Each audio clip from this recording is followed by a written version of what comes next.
of all these rearrangements is actually, Chairman, misplaced, because the units that are supposed, and they have been trained very well on protection of very important people, VVIPs and VIPs, are the General Service Unit and the APS.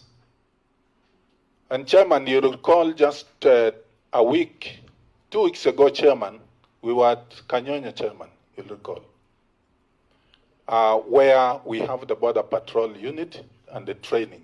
You witnessed the kind of training of the QRT, for example, the Quick Response Unit, is one of the most well-trained units that actually is supposed to be guarding the president.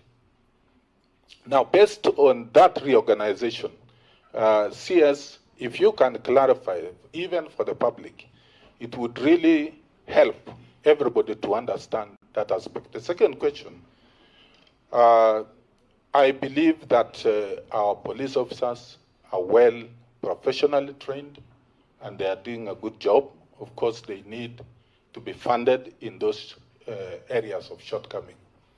But, Chairman, there is something that needs to be clarified by the CS.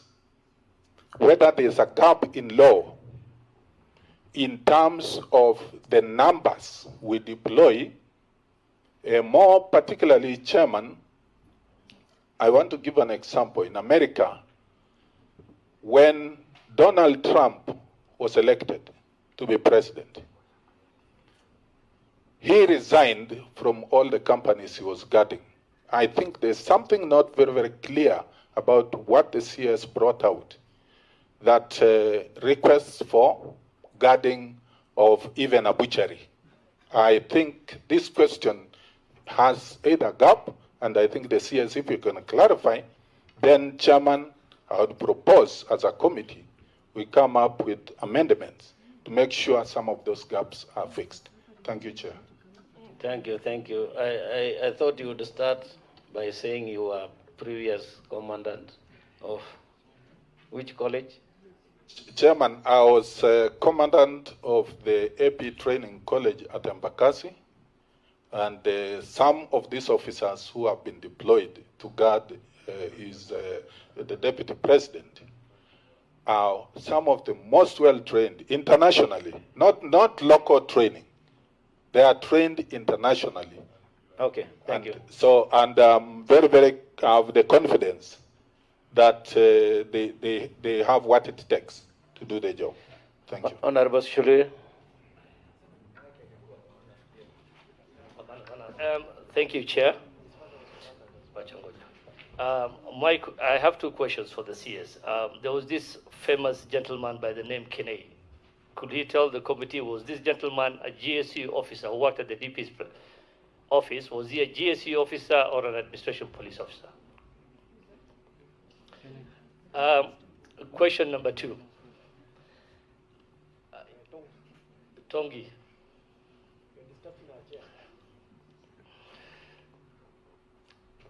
I think he came here because he's from, is it Nyamira Map? No. Let me clarify. He is wanting to ask question, and I'm telling him I received no notice. So if you gave me no notice, you're not going to allow. Those are in the standing orders 195. Yeah, I have only one notice from the Honorable Junet. Okay, proceed. Thank you, Chair. Question one was whether Kene was a GSU officer or an AP officer, and I think he worked at the DP's office. Question two, the CS did mention he cannot share the reasons as why the changes occurred because of operational reasons. Just, is the Deputy President supposed to be made aware of the changes prior to that changes happening and the reasons why the changes were made? If so, was he briefed prior to the changes being made? Thank you, Chair. That question had been asked, so you can only maybe go over the answer again. Now, Chairman. Order, Honorable Mbai, because there are people who have not asked questions, and they are members of this committee, and they need to engage. So allow your colleagues. Clarification, Chair, not a new question. Not clarification. Let the others finish. Be fair to them also. We want to take final round because of time. So, Honorable CS, I want to take the remainder of the people so that then you can answer all of it together. Then we come to a close. Is that okay? Or is it too heavy? All right, okay. For those who haven't spoken, yes, Honorable Tekla Tum, who is following us virtually, can you ask a question now? Ask your question now. Honorable Chair, I have 2 or 3 questions and comments. And make it brief because of time. Eh? Yeah, I'm making it, yes. Thank you. One, what does the Constitution say about the security of the Deputy President? Number 2, was he informed when the officers are removed from his residence? Number 3, Honorable Chair, there was a research done and it has shown that Kenya is number 4 of the people who are having stress levels.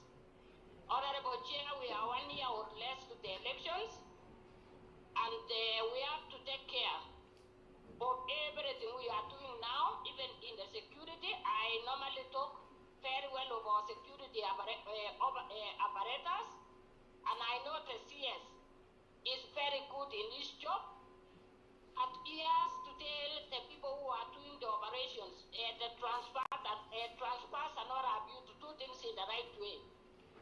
Honorable Chair, as politicians, the Deputy President inclusive, have a following, and you cannot control the people in such scenarios. So, Honorable Chair, let's not take things easy. It is not as easy as that. As members of the security, we want the security of all Kenyans and the top leadership inclusive. That is my contribution, Honorable Chair. Thank you, Honorable Dr. Tekla Tum. I can confirm that we have heard all your questions and the CS has taken note. We will leave you and we'll keep you on so that you can get the answers when he starts replying. Honorable Junet, sorry, it's not Honorable Junet, sorry, for the remainder of the team, the committee, because the standing order say we shall first give the members of the committee, those who are interested. Honorable Kaluma, and then Honorable Vice Chair.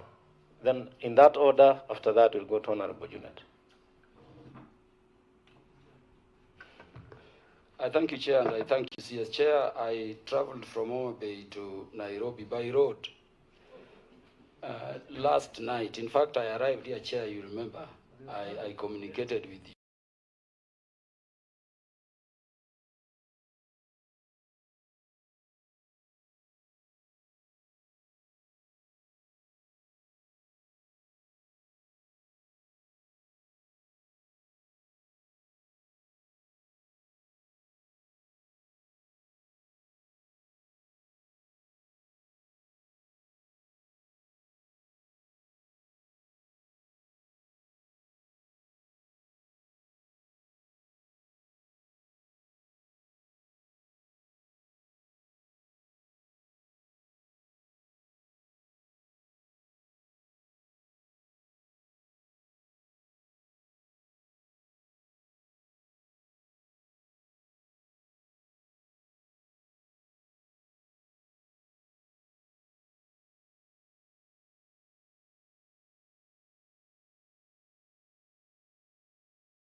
His panic as president plans big shake-up in the cabinet. He's planning, anxiety is gripping Uhuru inner circle as it emerges that he's trying in the process of